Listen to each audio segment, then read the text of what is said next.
লেখক, অ্যাক্টিভিস্ট ও রাজনৈতিক বিশ্লেষক পিনাকি ভট্টাচার্য বলেছেন, বিডিআর তদন্ত রিপোর্ট জমা দেওয়ার পরে আমার অনুমান অনেকেই গ্রেপ্তার হবেন। শুরুর দিকে সোহেল তাজ আর মুন্নি সাহাও থাকতে পারে।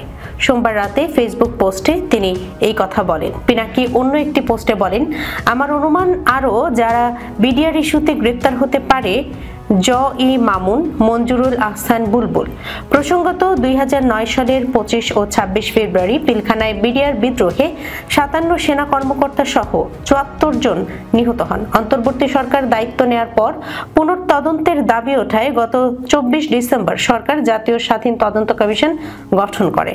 সাক্ষ্যদাতাদের মধ্যে নিহতদের পরিবার, রাজনৈতিক নেতা, সামরিক বেসামরিক কর্মকর্তা, পুলিশ সদস্য, সাবেক ও বর্তমান বিডিআর বিজিবি সদস্য, কারাবন্দী ব্যক্তি ও 3 জন সাংবাদিকও ছিলেন।